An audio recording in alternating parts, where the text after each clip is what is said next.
Hola, buenos días, buenas tardes, buenas noches. ¿Cómo están ustedes? Aquí estamos con un frío glacial porque había una ola de baja temperatura terrible. Mucho frío, además en este lugar, la comarca, San Fernando, hay problemas. Siempre hay un viento helado aquí. Y las calles más amplias, es mejor no caminar por ellas. Siempre es muy frío. El viento es de gélido. Y no sé por qué está más lejos de la cordillera. Pero bueno, así son las cosas en este país y hay que vivir así, no hay otra manera. Bien, yo quisiera hablar de una cuestión que me interesa y que llevo mucho tiempo. En 1952 todavía estaba Gabriel González Videla, el partido estaba muy perseguido en ese tiempo, el Partido Comunista. Nosotros éramos un grupo joven, jotoso como se decía, eh, unos 20, que apoyamos con toda decisión y cariño la postulación de Allende como presidente de la República. Primera vez que se presentaba de candidato Allende.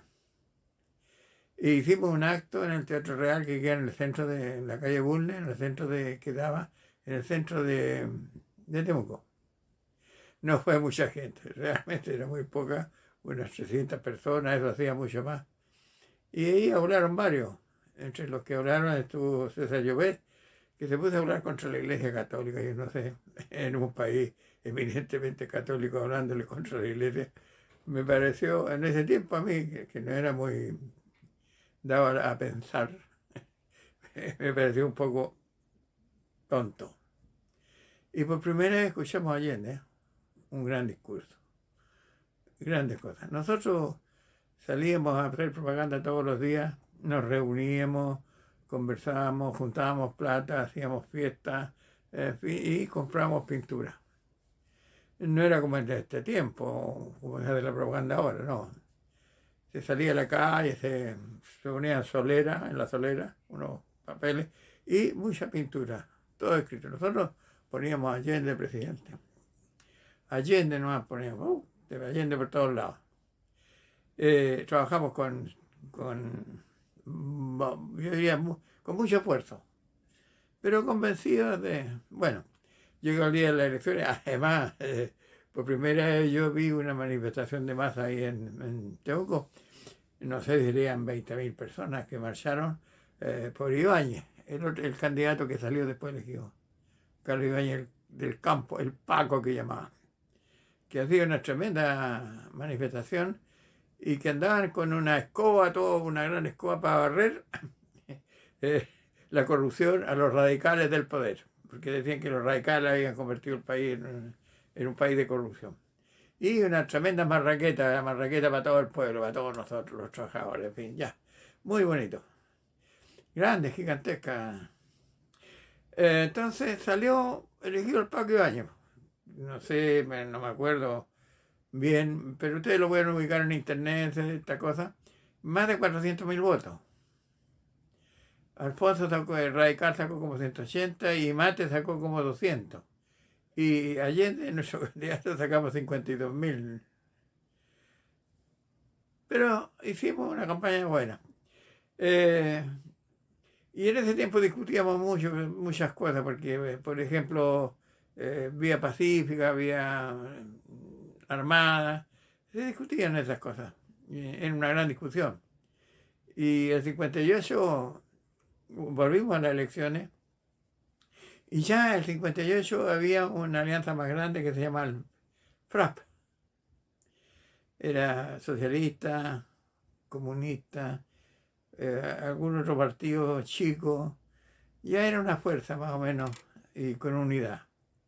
Y además ya existían la central única de trabajadores y grandes federaciones obreras. O sea, había cierta fortaleza. Y el programa ya era un programa más factible y posible de hacer y lo dábamos a conocer. Reforma agraria y nacionalización de nuestras riquezas básicas. Reforma agraria es un gran paso, ¿eh? No es cualquier cosa. Era cambiar el feudalismo que había en nuestro país, feudalismo, esclavismo que había en nuestro país, por algo nuevo. Bueno, llegamos en ese tiempo segundo, con Allende. Y el mismo día de las elecciones, me acuerdo que era un terremoto, se movió la tierra. Y ahí se habló de que habían robado votos, 30.000 votos. Y esa es la cantidad que sacó el que salió presidente. Vaya mi memoria. Bueno, eran como 30.000 diferencias. Y eso decían que lo habían robado nosotros los del FRA. Bueno, ahí ya la cosa. Estábamos en las discusiones que habían. Surgió entonces en ese tiempo, ya después, que salió Carlos Ibáñez del Campo elegido, ¿sí? Ya, no terminaba Carlos Ibáñez del Campo. ¿Quién salió elegido? No me acuerdo ya. Pero la revolución empezó, el problema del 59 de la revolución cubana. Y el triunfo de los cubanos. Y el triunfo de los cubanos. Entonces las discusiones, hermanos, más grandes entre lo que nosotros llamábamos en ese tiempo la vía pacífica, la revolución pacífica, la vía pacífica al poder, y los que triunfaron, que eran los 26 de julio, Fidel Castro, que derrotó entonces a la derecha en Cuba y en la intervención yanqui también. Entonces, el 64 ya se dio una campaña diferente. ¿En qué sentido? En todo sentido. Bueno, mientras discutíamos las grandes marchas, huelgas, hubieron masacres, en fin, hubieron muchas cosas en ese tiempo. Alisandre fue el que salió electo, sí, Alisandre. Hubieron muchas. No era tan pacífica la cosa como se decía, porque las marchas, las concentraciones que hacíamos eran atacadas furiosamente por fuerzas policiales. Y provocaciones, todas estas cosas que pasan en estas grandes marchas por el bienestar social. Y entonces fuimos al 64, y el 64 fue un año terrible por la propaganda anticomunista que se hacía, anticubana, realmente impresionante. Había unos carteles grandes en que salía un cura dándole la bendición a un ciudadano cubano que lo iban a matar los milicianos cubanos. Esos niveles, eso tenía esos niveles, de una propaganda así, la muerte de curas por los comunistas cubanos, en fin, todo, era una propaganda, el destape en eso. Bueno, hubo una elección antes de la elección presidencial en Curicó, y llevamos nosotros como a Naranjo. Y por sorpresa de todo, Naranjo ganó. O sea, eso fue lo que se llamó el naranjazo. Ahora, este naranjazo permitió que Julio Durán, que era el candidato de los radicales, se bajara de su candidatura y apoyara entonces con fuerza a Frei. Y bueno, toda esta campaña que se hizo del terror en la práctica en ese tiempo, unió a muchos desubicados y pensaron que todo lo que se decía en ellos era verdad, y en definitiva ganó por una amplia mayoría el señor Frei. Y las cosas continuaban, la lucha social continuaba, la gente estaba en la calle, habían huelgas, tomas de terreno, porque el problema habitacional en Chile no ha habido una forma de solucionarlo. Y la gente protestaba y tomaba sitios, terrenos, y ahí construía sus poblaciones. Gran parte de las tomas de terreno parten del 60 en adelante. Las grandes me refiero yo. En todo el país, no solamente en Santiago. No solamente en Santiago. Y con ese correr del tiempo, entonces, el mismo programa que teníamos al principio, el inicio, se fue transformando en un programa nacional que tenía en cuenta muchos más aspectos y que iba a profundizar con fuerza la reforma agraria y la nacionalización de nuestras riquezas básicas. Y todas las demás medidas que se tomaron cuando Allende ganó y llegó a la moneda.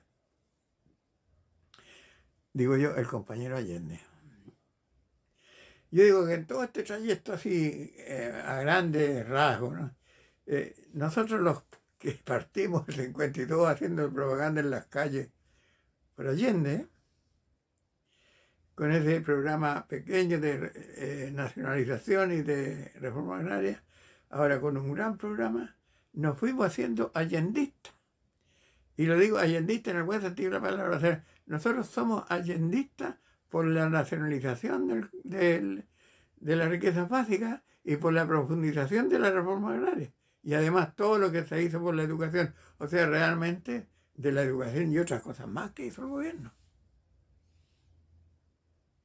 El gobierno entregaba mucha ayuda, mucha facilidad y muchas posibilidades de crear industria en nuestro país. Y eso fue lo que despertó la ira de los yanquis y de los gringos y de Kissinger, y decidieron derrotar a nuestro presidente de la República, a nuestro movimiento. Eso fue. La nacionalización del cobre fue un golpe grande para las compañías norteamericanas, para Brandes Cooper, Brandes Cooper, algo así. También la ITT y otras firmas más. Y planificaron, robaron, estafaron a todo el pueblo chileno. Hicieron lo que hicieron, un golpe de Estado cruento, increíblemente duro, tremendo, avallazador, en contra de la gente, los trabajadores y todo nuestro pueblo. Bueno, esos son mis recuerdos de esas cosas. No es una cosa profunda, naturalmente. Es algo que pienso yo que sucedió y que nuestra audacia por cambiar las cosas, nuestro deseo por mejorar las condiciones de vida de la gente, obligó a los gringos a asesinarnos, a mandarlos a campos de concentración, a torturarnos, en fin, obligó a todo eso. Y hicieron tira el país, desarmaron el país, destrozaron el país y, como dijo el cardenal Silva Enrique, el alma del pueblo chileno. Gracias.